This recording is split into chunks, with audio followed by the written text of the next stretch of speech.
This is what, when you're going through Instagram photos for wild camping, this is the ones you see and you're like, shit, I want to do that every day.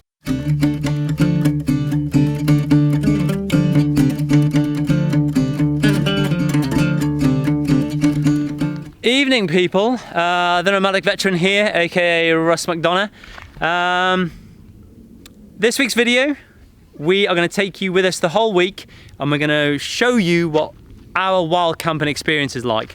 So at the moment we are in Spain, and we want to head over to, we want to end up in Italy via southern France. So we are, obviously we won't get there in a week, but we're going to take you for the week and all the different places we wild camp.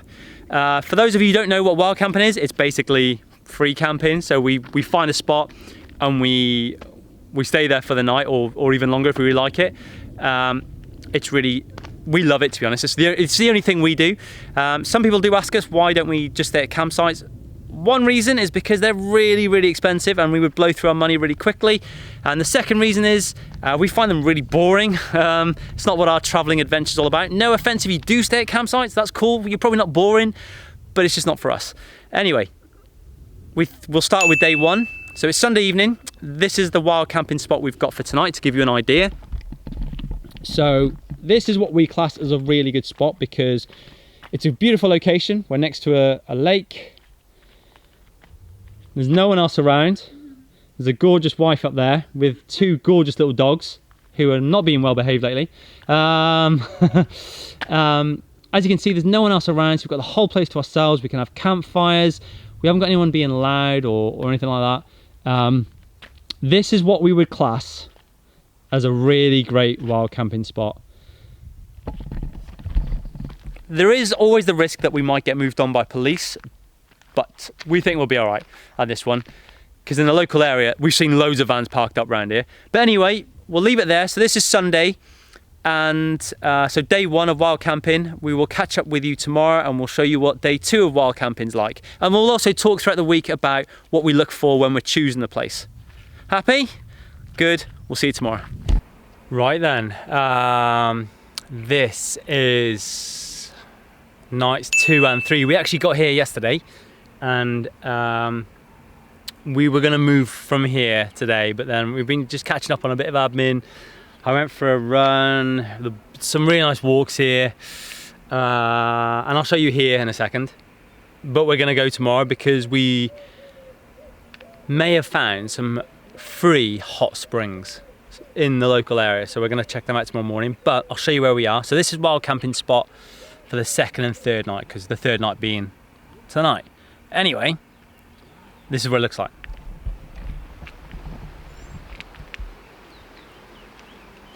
So loads of nice excuse me, nice walks for the boys.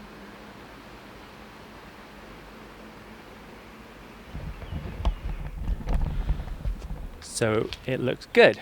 However, I'll show you the other side of the van. This is what it actually looks like, or where we actually are.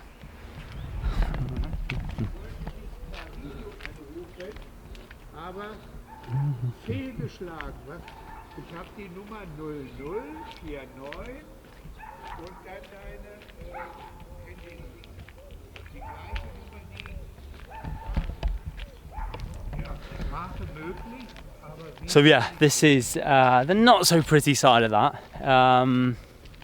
You know what, it's not the most aesthetic looking, but we like spots like this sometimes.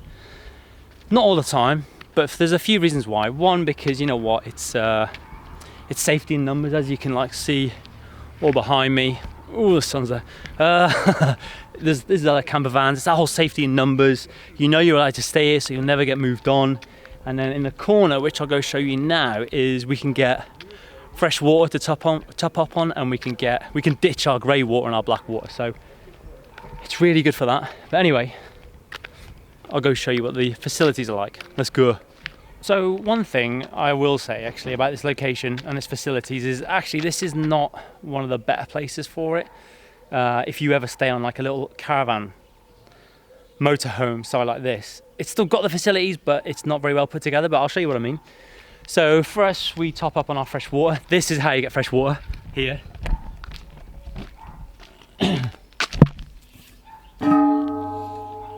So obviously you just connect your hose to there, and that's your fresh water. Making a right racket. And then if we come over here, so we got some bins, and then this is where you drain your grey water down. Ooh, so there you go, that's your grey water.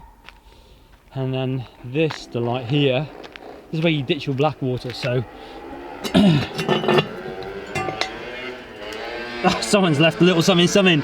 Awesome.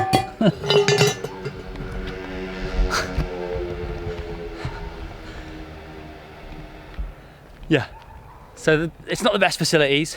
It's still what you want and what you need, but normally it's a lot better put together than that, but there you go, it is what it is.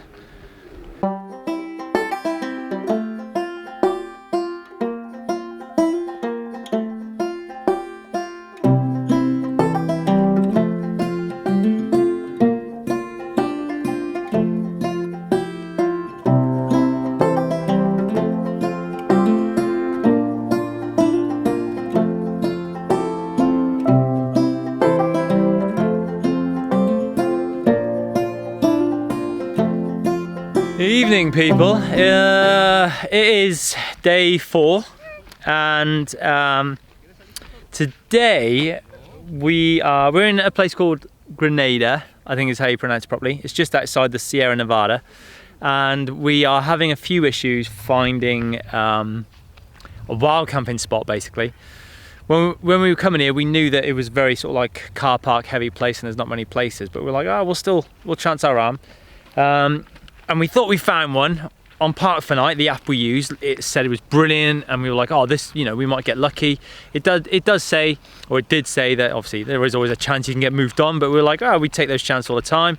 But when we've got here and we've recorded about 2 or 3 of them, it's not ideal really, because if you look where we are here, it's just we're on a side of a road, and it's something we're never too keen on, parking on the side of the road. I just don't like the thought of maybe boy racers as that or whatever coming round a bit too fast at night, losing, maybe having a drink and then just ploughing into us. So we always try and kind of stay just off the road. We like either proper out in nature where you know there's no one else around, or car parks, as boring as they are. But I don't think we're going to stay here. We might have to bite the bullet tonight again and car park it. Wait and see. I don't know if you caught that, but I just farted really loudly. Evening, right. So we've luckily managed to find a spot for night 4. We did try another spot, and it was just on the road, and it was a really busy road. So whoever put that on Park for Night, shame on you. That was rubbish. We have found a spot. You know what? We've got lucky. It's all right. I'll just show you. So this is our view.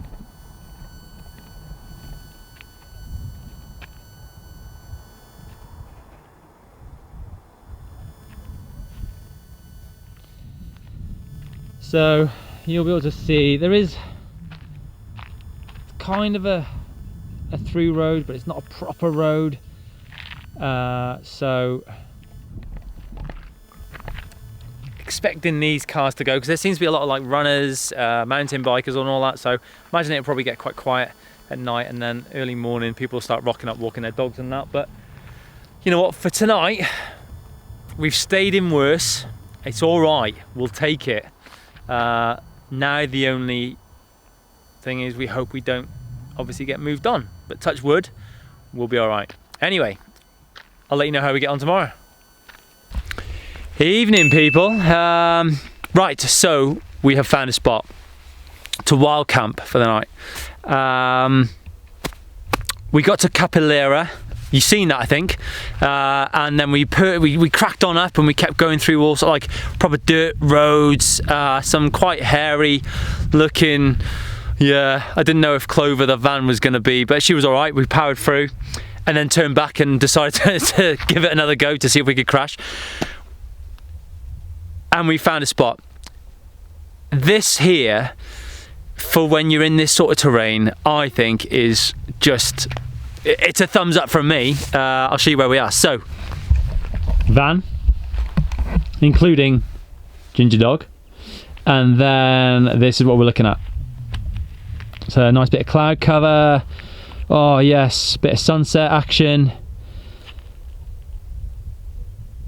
Snow-capped mountains and all that good stuff.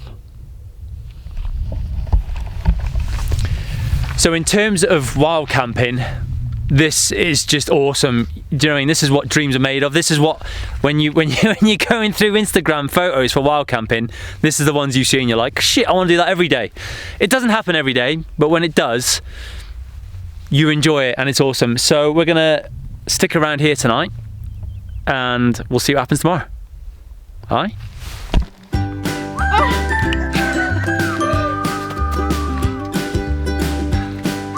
Hey! Ooh. Cold! This could be the wee spot. What do you reckon? What do you reckon, Uchi? Swampers? Swampers? Oh! Good boy, yeah! Oh! Way better than the whole week of you. Yeah! Oh, get him down there to the tank. Oh! Oh! So sweet! What you doing, Cooksy? So here's a quick, what should we call this, wildlife lesson for you. We have heard of these, and a couple of people said, oh, just be careful when you're walking up around here. Have you ever heard of anything called a procession caterpillar? That's right, in a give out. I think so. And basically, these things are fucking honking. They won't kill humans, as far as we know, but they can be fatal to dogs, because what they do is if they feel like attacked, they shoot some weird stuff up, and obviously it's not very not very nice for humans, but for dogs tend to get on their paws and then they scratch their noses and their mouths with their paws, and then they basically die of suffocation. It could eat human flesh. Oh, it's flesh eating as well, which just makes it that even more better. We've just found some, so I thought I'd show you real quick.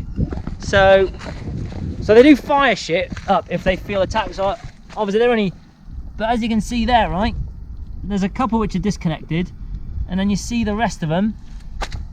They're all like, that's why they're called procession caterpillars. So basically honking. So we're going to keep our boys on the lead now, actually, so we can keep a bit of a better eye out. But honking bits of kit. Anyway, that's today's lesson done. You're welcome. So doing a bit more walking, we found these procession caterpillars again. Look at the size of this. It just goes on and on.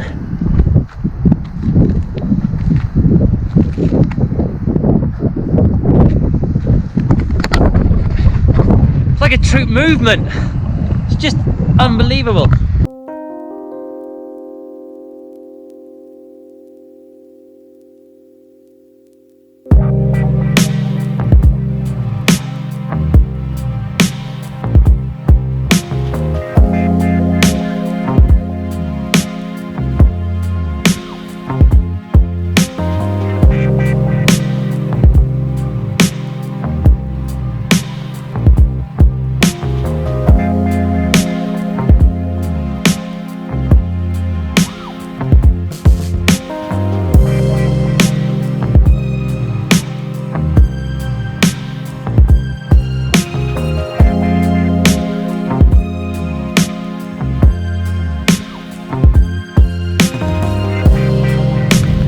Evening, people. It's day 6.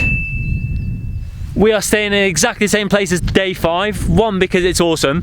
We don't like those caterpillars though, so we'll be leaving here tomorrow. We don't like those. However, what we do like is, check this out. The cloud has been rising for like the last hour, and it's literally about to engulf us. So look at this. So before, you could see those snow-capped mountains, nothing.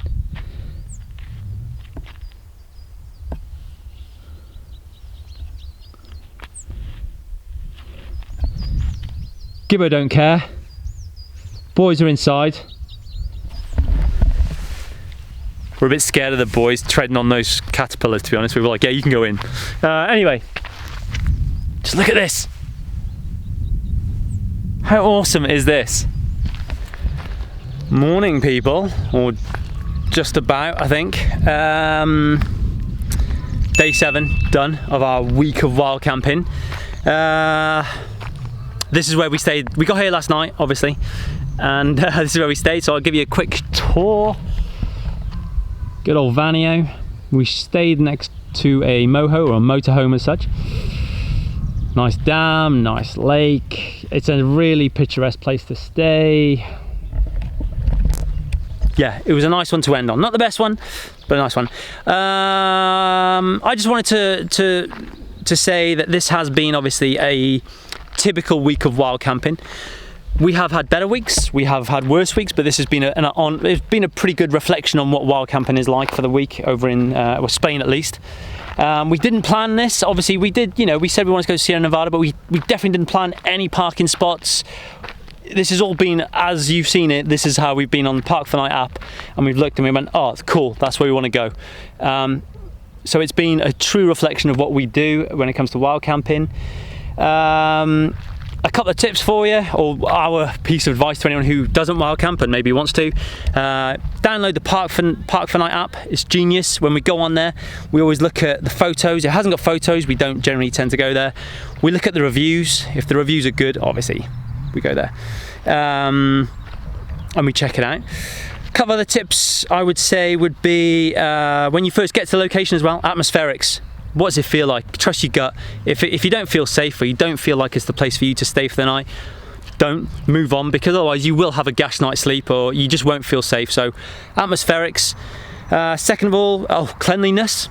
We've been to some places and there's just rubbish everywhere. There's tissues with who knows what on there. So we always, more so for the boys, because when we take the boys for a walk, we don't want them rummaging around or picking up all sorts of weird and wonderful stuff. So cleanliness. What else? Ooh, weather. Okay, so for this week you've seen that we went to Sierra Nevada. If it'd been due to rain, we would not have gone up there, because we could have got stuck, or worse than that, we could have had an accident driving up or driving down. So we always check the weather when we're proper wild camping out in the sticks as such. What else? I think that's about it. In fact, last one, this one goes against what a lot of people say when it comes to wild camping. A lot of people say get there after dark, because then you know no one's seeing you during the daytime. Our advice, or what we find is best, is we always like to get there before it gets dark. One, because then you are getting a true reflection of your atmospherics. You can you're seeing what the area is like in the daytime, whether you actually want to stay there. You don't want to go there at night and then you wake up the next morning and it's honking, or it turns out to be like a boy racer site or a dogging site or something at night. No. So we always go there before it gets dark. I think that's it. If I think of any other ones, I'll put in the description. Might be useful. On that note, if you've enjoyed this video or you found the information useful, please give it a thumbs up. If you haven't subscribed, hit that subscribe button, please. Share and comment, please, as much as you want. Nice comments are appreciated. And that is it. What we will do, we shall see you next week. Next Sunday again, hopefully. I think I've got this out on time for once. But if not, have a good week, and laters.